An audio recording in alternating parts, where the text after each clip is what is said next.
da última situação, que eu entendo que é relevante, em que pode ser por meio de acordo individual escrito. Veja, o aposentado, por previsão da lei, ele não pode receber o benefício emergencial custeado pelo governo federal.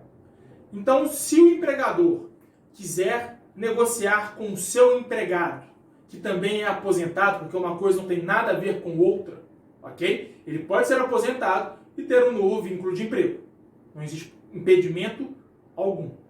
Nessa situação, a negociação vai ocorrer normalmente, mas o valor custeado não será pago pelo governo, será pago pelo empregador. Será pago pelo empregador. E não será tecnicamente um benefício emergencial, porque não sai do cofre público, sai dos cofres do empregador. Beleza? Então, tanto na hipótese de redução proporcional de jornada e salário, seja na hipótese de suspensão do contrato de trabalho, quem assume o benefício, o valor do pagamento é o empregador. E muita atenção ao fato de que, se nós estivermos falando daquele empregador que teve um faturamento bom em 2019, superior a 4.800.000, em se tratando de suspensão do contrato, qual que vai ser a proporção? Vou ter que pagar no mínimo 30%, tendo como base de cálculo o salário do empregado, e o valor remanescente como se fosse do benefício. Show de bola? Show de bola. Só verificar na lei, aqui a gente está fazendo um compilado do que a lei estabelece. Gente, muita atenção que o empregado ele não precisa ter um período de carência, ele não precisa ter um tempo de contribuição com o INSS, um tempo mínimo de trabalho com aquele empregador, um número mínimo de salários recebidos, não há obrigatoriedade. A lei entrou em vigor. No dia seguinte, se eu fui contratado, eu posso acordar individualmente ou a partir de negociação coletiva a redução proporcional de jornada e salário ou a suspensão do meu contrato de trabalho. Ok? Não há um limite temporal. Show? Show. E o empregado? Se ele tiver mais de um emprego, ele pode estabelecer esses acordos de redução e ou suspensão do contrato para cada vínculo? Pode. Não há problema nenhum. Não há problema nenhum. Show? Show. A questão é, em se tratando do contrato de trabalho intermitente, inovação trazida pela reforma trabalhista, né, citado lá no 443, salvo engano, da CLT, o valor será fixo e pouco importando de quantos contratos de trabalho intermitente ele tem. Será um valor fixo de R$ 600. Se ele tenha um contrato de trabalho intermitente ou tenha 10, vai receber somente R$ 600. É o que prevê o artigo 18 da lei e seu parágrafo 3º. O benefício também não vai ser devido, galera, àqueles empregados que ocupam cargo ou emprego público. Aqueles que estão em cargo de livre nomeação e exoneração, bem como aqueles que estão exercendo um mandato eletivo. Também para os empregados que estão em gozo de algum benefício. Caso lá do aposentado. O aposentado ele já recebe um benefício. Eu não posso receber dois benefícios da mesma fonte, que é a união. Então, se o empregado está recebendo auxílio, doença, não pode receber também o benefício emergencial. Então, além de quem recebe benefício do regime geral ou de regime próprio, quem está recebendo seguro-desemprego, porque sequer está empregado, não há que se falar em contrato de trabalho para ser reduzido em jornada e salário ou para ser suspenso. Se ele não é empregado, não tem que falar em benefício.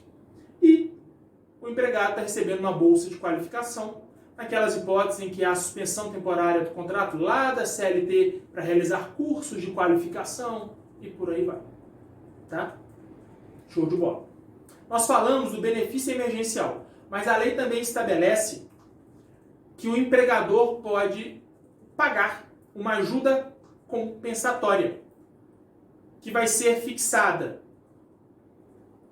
em negociação ou acordo individual escrito. Qual que é a grande sacada? Gente, é ajuda, beleza? Momento de crise. O trem não está bonito. Você não pode dar natureza salarial por causa da incidência que as verbas de natureza salariais têm. Com INSS, Imposto de Renda, FGTS. Então, já que ele é indenizatório, ele não serve de base de cálculo. Até emocionei aqui, dei uma cuspidinha. Ele não serve de base de cálculo para INSS, Imposto de Renda da pessoa física, para recolhimento sobre folha de salário da pessoa jurídica, empregador. FGTS, não tem desconto de 8% sobre esse valor. Show de bola? Show de bola. E, quando eu falo da hipótese de redução de jornada e salário, em que o empregado recebe o salário, se agregado a esse salário ele também receber uma ajuda compensatória, essa ajuda não integra o salário e não pode servir de base de cálculo. Ela é indenizatória, moçada. Ela é indenizatória. O empregado, dependendo do contexto, pode receber o benefício emergencial, o salário, com a redução, e essa ajuda compensatória. Pode receber de 3 fontes. Daí, aquela outra hipótese que nós vimos lá, no artigo, a quarta hipótese, em que pode ser feito por acordo individual escrito. Quando se somar tudo isso, não houver prejuízo, perda financeira. Agora, nós sabemos que essas disposições, o acordo, essas medidas, elas podem ser estabelecidas por acordo individual escrito ou negociação coletiva. E se haver eventual conflito entre elas? Como que isso vai acontecer?